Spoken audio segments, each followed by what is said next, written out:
नमस्कार दोस्तों, आप सभी का स्वागत है मेरे यूट्यूब चैनल पर। आज हम उत्तराखंड सामान्य ज्ञान एवं समग्र ज्ञान से संबंधित एमसीक्यू क्वेश्चनों की थर्ड सीरीज को देखेंगे। इसके अंतर्गत महत्वपूर्ण क्वेश्चनों का संग्रह किया गया है जो आपकी परीक्षा की दृष्टि से अत्यधिक महत्वपूर्ण साबित होंगे। हमने पार्ट 1 और पार्ट 2 में उत्तराखंड का प्रथम अध्याय शासन प्रशासन से संबंधित महत्वपूर्ण क्वेश्चनों पर चर्चा की थी तथा उनके एमसीक्यू सॉल्व किए हुए थे। आज हम उत्तराखंड के ऐतिहासिक अध्ययन की जानकारी लेंगे। इसकी भी 3 वीडियो आएंगी जिसके अंतर्गत हम महत्वपूर्ण प्रश्नों को हल करेंगे। तो आइए शुरू करते हैं पार्ट 3। तो इसमें हमारा पहला क्वेश्चन है, किन आकृतियों में मानव को अकेले तथा समूह में नृत्य करते हुए दिखाया गया है? किन आकृतियों में मानव को अकेले या समूह में नृत्य करते हुए दिखाया गया है? तो आपके ऑप्शन हैं हुडली, बी पेटशाल, सी लाखू गुफा, डी ग्वारखा गुफा। तो इसका सही आंसर हो जाएगा लाखू गुफा। लाखू गुफा में क्या किया गया है? मनुष्य को, जो मानवीय आकृतियां हैं, उनको अकेले तथा समूह में नृत्य करते हुए दिखाया गया है। लाखू गुफा से संबंधित हम महत्वपूर्ण तथ्यों पर चर्चा करेंगे। देखिए, लाखू गुफा की खोज किसने की थी? 1968 में किसने की थी? एमपी जोशी ने की थी। ठीक है, लाखू गुफा की खोज 1968 में एमपी जोशी द्वारा की गई थी। लाखू गुफा अल्मोड़ा के बाड़ी छिना के पास सुयाल नदी के तट पर है। कभी कभी क्वेश्चन बन जाता है कि लाखू गुफा किस नदी के तट पर है? तो सुयाल नदी के तट पर है। ठीक है, तो ये रहा हमारा प्रथम क्वेश्चन महत्वपूर्ण तथ्यों के साथ। अगला क्वेश्चन है, ग्वारखा गुफा किस नदी के तट पर स्थित है? आपका क्वेश्चन है, ग्वारखा गुफा किस नदी के तट पर है? आपके ऑप्शन हैं, ऑप्शन ए भागीरथी नदी के तट पर, ऑप्शन बी अलकनंदा नदी के तट पर, ऑप्शन सी सुयाल नदी के तट पर, ऑप्शन डी कोशी नदी के तट पर। तो इसका सही आंसर हो जाएगा ऑप्शन बी अलकनंदा नदी के तट पर। ठीक है, तो ग्वारखा गुफा के विषय में हम जानकारी ले लेते हैं। ग्वारखा गुफा कहाँ, किस जिले में स्थित है? चमोली जनपद में स्थित है। इसके अंतर्गत कौन सी संरचनाएं दी गई हैं? इसके अंतर्गत मानव, भेड़, बारहसिंगा एवं लोमड़ी के आदि रंगीन चित्र मिले हुए हैं। ठीक है, ग्वारखा गुफा के अंतर्गत मानव, भेड़, बारहसिंगा, लोमड़ी आदि के रंगीन चित्र मिले हुए हैं। किस जनपद में स्थित है ग्वारखा गुफा? चमोली में स्थित है, अलकनंदा नदी के तट पर। अगला क्वेश्चन है हमारा, नीले रंग के शैल चित्र किस स्थान से मिले हुए हैं? नीले रंग के शैल चित्र किस स्थान से मिले हुए हैं? आपके ऑप्शन है Almora, option B Uttarkashi, option C Chamoli, option D Udham Singh Nagar. इसका सही आंसर हो जाएगा उत्तरकाशी। उत्तरकाशी से क्या मिले हैं? नीले रंग के शैल चित्र। ठीक है, हुडली नामक स्थान से क्या मिले हैं? नीले रंग के शैल चित्र, जो किस जनपद में स्थित है? उत्तरकाशी में स्थित है। आगे अगला क्वेश्चन है हमारा, योग तथा नृत्य मुद्रा वाली जो मानव आकृतियां हैं वो कहाँ से प्राप्त हुई हैं? योग तथा नृत्य मुद्रा वाली मानव आकृतियां कहाँ से प्राप्त हुई हैं? आपके ऑप्शन है फलसीमा, ऑप्शन बी किमनी गांव, ऑप्शन सी रामगंगा घाटी, ऑप्शन डी बनकोट।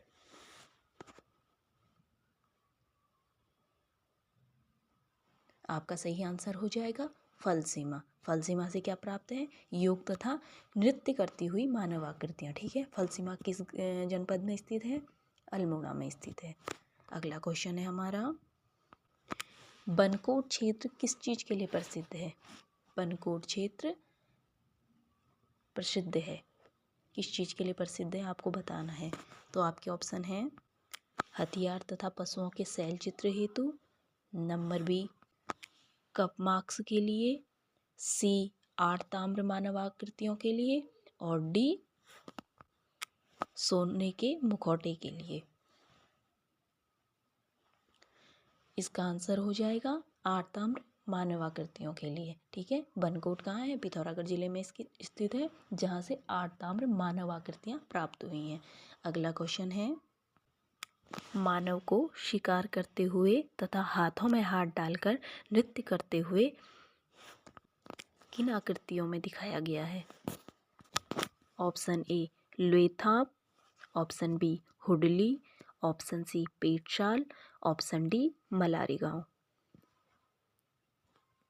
आपका सही आंसर हो जाएगा ऑप्शन ए लेथाप। ये स्थान कहाँ पर है? अल्मोड़ा जिले में स्थित है। ठीक है, अल्मोड़ा जिले में स्थित है यह शैलचित्र, सुयाल नदी के तट पर। बढ़ते हैं अगले प्रश्न की तरफ। उत्तराखंड हेतु देवभूमि एवं मनीषियों की भूमि नामक उल्लेख किस वेद में किया गया है? आपके ऑप्शन हैं Rigveda, option B Samaveda, option C पौराणिक ग्रंथ, ऑप्शन डी उत्तर कुरु। आपका सही आंसर हो जाएगा ऑप्शन ए ऋग्वेद। उत्तराखंड का प्रथम उल्लेख हमें ऋग्वेद से ही प्राप्त हुआ है, जिसमें इस क्षेत्र के लिए किन शब्दों का प्रयोग किया गया है? देवभूमि एवं मनुष्यों की पुण्य भूमि। अगला क्वेश्चन है हमारा, उत्तर कुरु शब्द का प्रयोग किस में किया गया है? उत्तर कुरु शब्द का प्रयोग किस में किया गया है? आपके ऑप्शन हैं Samaveda, option B Aitareya Brahmana, option C Rigveda, option D Yajurveda. आपका सही आंसर हो जाएगा ऐतरेय ब्राह्मण। ऐतरेय ब्राह्मण के लिए उत्तराखंड को किस नाम से जाना गया है, या उसमें उत्तराखंड को किस शब्द के रूप में परिभाषित किया गया है? तो उत्तर कुरु शब्द के नाम से। ठीक है, अगला क्वेश्चन है हमारा। देखिए, अगला क्वेश्चन देखने से पहले हम थोड़ी चर्चा कर लेंगे। देखिए, स्कंद पुराण में 5 हिमालयी खंडों का उल्लेख मिलता है। ठीक है, स्कंद पुराण में क्या मिलता है? 5 हिमालयी खंडों का उल्लेख मिलता है। कौन कौन से? नेपाल, मानसखंड, केदारखंड, जलंधर एवं कश्मीर। ठीक है, तो इनमें से जो मेन है मानसखंड और केदारखंड वर्तमान में किस राज्य में स्थित है? उत्तराखंड में, जिन्हें हम क्या कहते हैं? गढ़वाल तथा कुमाऊं क्षेत्र। ठीक है, तो इसमें क्वेश्चन बनता है आपका, पुराण में माया क्षेत्र से लेकर हिमालय तक के क्षेत्र को किस नाम से जाना गया है? पुराणों में माया क्षेत्र हरिद्वार से लेकर हिमालय तक का जो विस्तृत क्षेत्र है उसे किस नाम से जाना जाता है? आपके ऑप्शन हैं कुमाऊं क्षेत्र, ऑप्शन बी गढ़वाल क्षेत्र, option C Kashmir, option D Nepal. तो इसका सही आंसर क्या हो जाएगा? ऑप्शन बी गढ़वाल क्षेत्र।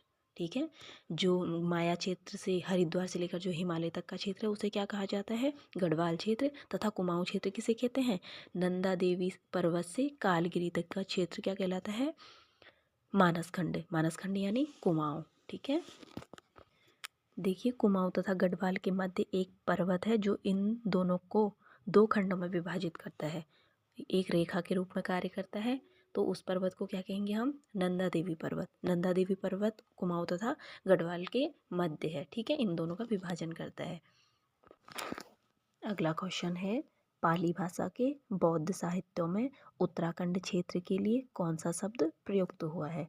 आपके ऑप्शन हैं Brahmapur, option B Khasdesh, option C Kedarkhand, option D Himvant. तो आपका सही आंसर हो जाएगा ऑप्शन डी हिमवंत। देखिए, हम थोड़ा गढ़वाल क्षेत्र की जानकारी ले लेते हैं। वैदिक काल में इस क्षेत्र को हेमवत तथा महाभारत काल में इसे उत्तर कुरु तथा पुराण काल में केदारखंड कहा जाता था, और पुराणोत्तर काल में इसे केदार मंडल, बद्रिका क्षेत्र, तपोभूमि व किरात मंडल आदि नामों से जाना जाता था। ठीक है, देखिए, इस क्षेत्र का नाम गढ़वाल कैसे प्रयुक्त होने लगा? क्योंकि इस क्षेत्र में 52 गणों को पौवार शासक अजयपाल द्वारा विजित कर लेने के बाद ही इस क्षेत्र के लिए गढ़वाल नाम प्रयुक्त होने लगा। ठीक है, 52 गणों का एक किला है जिसकी वजह से इसे गढ़वाल नाम से जाने जाना लगा। तो हम बढ़ते हैं अगले प्रश्न की तरफ। वशिष्ठ गुफा, वशिष्ठ कुंड तथा वशिष्ठ का आश्रम किस जनपद में स्थित है? आपके ऑप्शन हैं Tehri Garhwal, option B Pauri Garhwal, option C Pithoragarh, option D Dehradun. इसका सही आंसर हो जाएगा ऑप्शन ए टिहरी गढ़वाल। टिहरी गढ़वाल में वशिष्ठ गुफा एवं वशिष्ठ कुंड स्थित है। महाकवि कालिदास ने, अगला प्रश्न है हमारा, महाकवि कालिदास ने अपने महाकाव्य अभिज्ञान शकुंतलम की रचना किस नदी के तट पर की? आपके ऑप्शन हैं अलकनंदा नदी के तट पर, ऑप्शन बी सरयू नदी के तट पर, ऑप्शन सी मालिनी नदी के तट पर, ऑप्शन डी भागीरथी नदी के तट पर। आपका सही आंसर हो जाएगा मालिनी नदी के तट पर। कालिदास ने अपने अभिज्ञान शकुंतलम क्या है, उनका एक महाकाव्य है, उसकी रचना मालिनी नदी के तट पर की, जो कहाँ है, कड़वाश्रम में है। अगला प्रश्न है, ऋग्वेद में आर्य लोग कितनी जातियों में विभक्त थे? आपके ऑप्शन हैं नंबर 1 4, नंबर 2 5, नंबर 3 7 और नंबर 4 ऑप्शन डी 9। आपका सही आंसर हो जाएगा 5। ऋग्वेद में आर्य लोग 5 जातियों में विभक्त थे। कौन कौन से? पुरु, त्रित्सु, अनु, यदु एवं त्रिवसु। ठीक है, जिनमें से वैदिक काल में उत्तराखंड में त्रित्सु जन का शासन था। ठीक है, अगला क्वेश्चन है हमारा, तपोवन किस जनपद में स्थित है? तपोवन किस जनपद में स्थित है? आपके ऑप्शन है Almora, option B Chamoli, option D Tehri Garhwal, option 4 Pauri Garhwal. आपका सही आंसर हो जाएगा ऑप्शन सी टिहरी गढ़वाल। टिहरी गढ़वाल में तपोवन है, वहाँ पर क्या हुआ था, श्री लक्ष्मण जी ने अपनी तपस्या की हुई थी। ठीक है, अगला क्वेश्चन है, महाभारत में समस्त तीर्थों का शिरोमणि व समग्र पापों का विनाशक किस स्थान को कहा गया है? महाभारत में समस्त तीर्थों का शिरोमणि व समग्र पापों का विनाशक किसे कहा गया है? आपके ऑप्शन हैं Rudraprayag, option B Badrinath, option C Devprayag, option D Kedarnath. आपका सही आंसर हो जाएगा देवप्रयाग। देवप्रयाग को क्या कहा गया है? समस्त तीर्थों का शिरोमणि। बढ़ते हैं अगले प्रश्न की तरफ। देखिए, ये सारे प्रश्न हमने समस्त बुकों से लिए हुए हैं, चाहे परीक्षावाणी हो, विंशर ईयर बुक हो, अजय रावत हो, तो उनमें से हमने महत्वपूर्ण प्रश्नों को ही छांटा हुआ है, जो आपकी परीक्षा की दृष्टि से महत्वपूर्ण साबित होंगे। तो बढ़ते हैं अगले प्रश्न की तरफ। निम्नलिखित में से कौन सी जाति महाभारत के वन पर्व से जुड़ी हुई है? निम्न में से कौन सी जाति महाभारत के वन पर्व से जुड़ी हुई है? आपके ऑप्शन हैं ए कुड़िंद, बी कुषाण, सी शक, डी पंवार। आपका सही आंसर हो जाएगा ऑप्शन ए कुड़िंद, कुड़िंद या पुलिंद। ठीक है, महाभारत के वन पर्व के अनुसार उस टाइम जो गढ़वाल क्षेत्र में कुड़िंद एवं किरात जातियों का क्या था, आधिपत्य था, वहाँ पर निवास करती थी। ठीक है, महाभारत की सभा पर्व, वन पर्व, आरण्यक पर्व एवं भीष्म पर्व, सब में ही कुड़िंदों की जानकारी मिलती है। ठीक है, क्वेश्चन बन सकता है कि महाभारत में वन पर्व, सभा पर्व, भीष्म पर्व आदि में किन किन वंशों के शासकों की जानकारी मिलती है? तो किन की मिलती है? कुड़िंदों की जानकारी मिलती है। ठीक है, पुलिंद राजा कौन था? सुबाहु था, जिसकी राजधानी कहाँ थी? श्रीनगर में थी, जो महाभारत के युद्ध में पांडवों की तरफ से लड़ा था। वो क्या था? एक कुड़िंद था, कुड़िंद शासक था। ठीक है, अगला क्वेश्चन है हमारा, सुबाहुपुर निम्न में से किसका प्राचीन नाम है? सुबाहुपुर निम्न में से किसका प्राचीन नाम है? आपके ऑप्शन हैं Rishikesh, option B Srinagar, option C Badrinath, option D Devprayag. आपका सही आंसर हो जाएगा सुबाहुपुर श्रीनगर का प्राचीन नाम था। ठीक है, महाभारत में उसे क्या कहा गया है? सुबाहुपुर के नाम से जाना गया है। ठीक है, बढ़ते हैं अगले प्रश्न की तरफ। प्राचीन काल में गढ़वाल क्षेत्र में कितने विद्यापीठ थे? प्राचीन काल में गढ़वाल क्षेत्र में कितने विद्यापीठ थे? Option A 2, option B 3, option C 4, option D 5। आपका सही आंसर हो जाएगा 2। प्राचीन काल में गढ़वाल क्षेत्र में बद्रिकाश्रम एवं करवाश्रम नामक के 2 प्रसिद्ध विद्यापीठ थे। ठीक है, बढ़ते हैं अगले प्रश्न की तरफ। कड़वाश्रम किस जनपद में स्थित है? कड़वाश्रम किस जनपद में स्थित है? तो कड़वाश्रम किस जनपद में स्थित है? पौड़ी गढ़वाल में स्थित है। ठीक है, कड़वाश्रम किस चीज़ के लिए प्रसिद्ध है? यहाँ पर दुष्यंत एवं शकुंतला के प्रेम प्रसंग के कारण प्रसिद्ध है। ठीक है, और कड़वाश्रम में ही क्या किया था? महाकवि कालिदास ने अभिज्ञान शकुंतलम की रचना की थी, जो कहाँ पर है? मालिनी नदी के तट पर है। ठीक है, कड़वाश्रम का जो वर्तमान नाम है उसे चौकी घाटा के नाम से जाना जाता है। ठीक है, कड़वाश्रम के कारण कोटद्वार नगर निगम का एक नया नाम कड़व नगरी रखने का प्रस्ताव किया गया था। ठीक है, कभी कभी क्वेश्चन बन जाता है कि कड़वाश्रम में किस दिन मेला लगता है? तो कड़वाश्रम में कब मेला लगता है? बसंत पंचमी के दिन मेला लगता है। अब पढ़ते हैं अगले प्रश्न की तरफ। अगला प्रश्न है हमारे, अभी तक हमने जो भी पढ़ा था वो गढ़वाल क्षेत्र से संबंधित प्रश्न थे। अब हम कुमाऊं क्षेत्र से संबंधित प्रश्न भी देखेंगे। ठीक है, तो इसका कुछ सामान्य परिचय हम देखेंगे। कुमाऊं क्षेत्र का प्राचीन नाम मानसखंड कूर्मांचल था। पौराणिक गाथाओं के अनुसार चंपावत के क्रांतिश्वर पर्वत पर भगवान विष्णु द्वारा कूर्मा या कच्छ अवतार हुआ था और कांतेश्वर पर्वत के नाम पर ही मानसखंड के इस क्षेत्र को कूर्मांचल कहा जाता है। ठीक है, हमारा क्वेश्चन है कूर्मांचल का सर्वप्रथम अभिलेखीय उल्लेख हमें कहाँ से प्राप्त हुआ? आपके ऑप्शन हैं Pithoragarh, option B Champawat, option C Almora, option D Chamoli. तो इसका सही आंसर हो जाएगा चंपावत। चंपावत में क्या था कि चंपावत में एक नागनाथ मंदिर शिलालेख है, जिससे क्या मिलता है?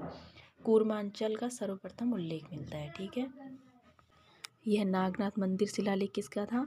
कल्याण चंद का था, चंद शासक कल्याण चंद का था। ठीक है, अगला क्वेश्चन है, देखिए चंद शासक थे कौन? रुद्रचंद्र। ठीक है, उनका एक नाटक था उषा रागोदय, उसमें क्या मिलता है? कुमाऊं के लिए कूर्मागिरी शब्द का उल्लेख मिलता है। ठीक है, कुमाऊं। अगला है हमारा प्रश्न, कुमाऊं शब्द का प्रथम प्रयोग किस ताम्रपत्र में किया गया है? कुमाऊं शब्द का प्रथम प्रयोग किस ताम्रपत्र में किया गया है? आपका ऑप्शन है नागनाथ मंदिर शिलालेख में।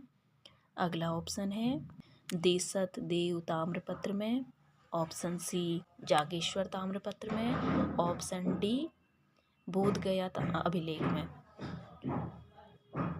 तो इसका सही आंसर हो जाएगा देसत देव ताम्रपत्र में। कुमाऊं शब्द का जो प्रथम प्रयोग था वो देसत देव ताम्रपत्र में किया गया है। यह किसका ताम्रपत्र था?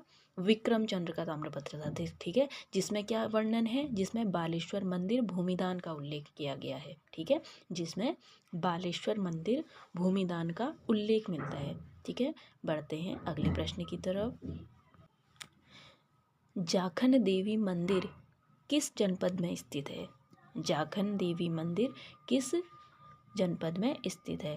आपके ऑप्शन हैं, option A Dehradun, option B Pauri, option C Almora, option D Pithoragarh. आपका सही आंसर हो जाएगा ऑप्शन सी अल्मोड़ा। अल्मोड़ा में क्या है? जाखन देवी मंदिर है। ठीक है, जाखन देवी मंदिर है, कोसी नदी के तट पर है यह। और यहाँ पर क्या किसके निवास की पुष्टि होती है? यक्षों के निवास की पुष्टि होती है। जाखन देवी मंदिर में यक्षों के निवास की पुष्टि होती है। ठीक है, पढ़ते हैं अगले क्वेश्चन की तरफ।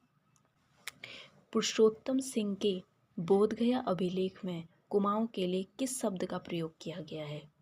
पुरुषोत्तम सिंह के बोधगया अभिलेख में कुमाऊं के लिए किस शब्द का प्रयोग किया गया है? आपके ऑप्शन है Kurmagiri, option B Kamadesh, option C Kurmanchal, option D Kali Kumaon. आपका सही आंसर हो जाएगा कामादेश। पुरुषोत्तम सिंह का जो बोधगया अभिलेख था उसमें कुमाऊं क्षेत्र को कामादेश कहा गया है। ठीक है, अगला प्रश्न है हमारा, राजकुमारी ईश्वरा का लेख किससे संबंधित है? राजकुमारी ईश्वरा का लेख किससे संबंधित है? आपके ऑप्शन हैं ऑप्शन ए बैजनाथ से, ऑप्शन बी मलारी गांव से, ऑप्शन सी सिरोली से, ऑप्शन डी लाखा मंडल से। आपका सही आंसर हो जाएगा ऑप्शन डी लाखा मंडल। लाखा मंडल कहाँ है? देहरादून जौनसार बाबर क्षेत्र में स्थित है। यहाँ पर राजकुमारी ईश्वरा का लेख मिला था। ठीक है, इसके अनुसार क्या था, यमुना नदी के जो इलाका है वहाँ पर यदुओं का शासन था। ठीक है, कभी कभी क्वेश्चन बन जाता है कि यदुओं के शासन की जानकारी हमें किस लेख से प्राप्त होती है, तो राजकुमारी ईश्वरा के लेख से प्राप्त होती है। ठीक है, जो लाखा मंडल किन नदियों के संगम पर है? यमुना और रिखवाड़ नदी के संगम पर है। ठीक है, रिखवाड़ नदी के संगम पर है, यमुना और रिखवाड़ नदी के संगम पर। अगला प्रश्न है, गुफाओं के अंदर दीवारों पर लेख हमें किन स्थानों से प्राप्त हुए? गुफाओं के अंदर दीवारों पर लेख हमें किस स्थान से प्राप्त हुए?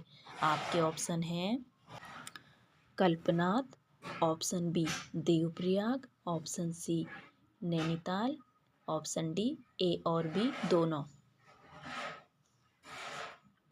आपका सही आंसर हो जाएगा ऑप्शन डी ए और बी दोनों। देवप्रयाग और कल्पनाथ से हमें क्या प्राप्त हुआ? दीवारों के अंदर न गुफाओं के अंदर दीवारों पर लेख प्राप्त हुए। ठीक है, अगला प्रश्न है हमारा, ईंट का उत्कीर्ण लेख हमें कहाँ से प्राप्त हुआ? ईंट का उत्कीर्ण लेख हमें कहाँ से प्राप्त हुआ? तो इसका सीधा सीधा आंसर है नैनीताल और बड़ा वाला से। बड़ा वाला और नैनीताल से क्या प्राप्त हुआ? ईंट पर उत्कीर्ण लेख प्राप्त हुए। ठीक है, त्रिशूल लेख का संबंध किस शासक से है? त्रिशूल लेख का संबंध किस गोरखा शासक से है? आपके ऑप्शन हैं option A Amar Singh Thapa, option B Bhimsen, option C Ashok Challa, option D Ranjot Singh Thapa. आपका सही आंसर हो जाएगा अशोक चल्ल। अशोक चल्ल से क्या संबंधित है? त्रिशूल लेख संबंधित है। ठीक है, त्रिशूल लेख कहाँ से प्राप्त हुए थे? हमें गोपेश्वर और बाड़ाहाट से प्राप्त हुए थे। ठीक है, गोपेश्वर और बाड़ाहाट और बड़ा वाला दोनों अलग अलग चीज़ हैं। ठीक है, अगला प्रश्न है हमारा, जो बाड़ाहाट से हमें त्रिशूल लेख प्राप्त हुआ था वह उसमें किस लिपि का प्रयोग किया गया है? त्रिशूल लेख जो बाड़ाहाट से हमें मिला है उसमें कौन सी लिपि का प्रयोग किया गया है? आपके ऑप्शन है शंख लिपि, ऑप्शन बी ब्राह्मी लिपि, ऑप्शन सी देवनागरी लिपि। आपका सही आंसर हो जाएगा शंख लिपि। त्रिशूल लेख में शंख लिपि का प्रयोग किया गया है। ठीक है, और इसी के साथ ही देवलगढ़ और कोलसारी से हमें मूर्ति पीठिका लेख की प्राप्ति हुई है। ठीक है, और कुषाणकालीन जो मुद्राएं थी वो मुनि की रेती तथा सुमाणी से प्राप्त हुई हैं। ये इनमें से एक ना एक क्वेश्चन जरूर बनता है एग्जाम में, तो आप इन पर ध्यान दीजिएगा। देखिए, जो कार्तिकेयपुर राजा थे ना, उनके ताम्रपत्र व शिलालेख हमें किन किन स्थानों से प्राप्त हुए हैं? तो देखिए वो हमें किन किन स्थानों से प्राप्त हुए हैं? पांडुकेश्वर से, कंडारा से, बैजनाथ से, बागेश्वर से एवं बालेश्वर मंदिर चंपावत से। तो कार्तिकेयपुर राजा थे, उनके ताम्रपत्र और शिलालेख हमें कौन से स्थानों से प्राप्त हुए हैं? पांडुकेश्वर, कंडारा, बैजनाथ, बागेश्वर एवं बालेश्वर मंदिर। ठीक है, और जो अल्मोड़ा सिक्के थे वो किन शासकों से संबंधित थे? वो चंद्र शासकों से संबंधित कुड़िंद शासकों से संबंधित थे। ठीक है, जिनमें किनके नाम का वर्णन मिलता है? शिवदत्त, शिवपालित, हरिदत्त, गौमित्र के नाम का उल्लेख मिलता है, जिसकी खोज 1975 में हुई थी।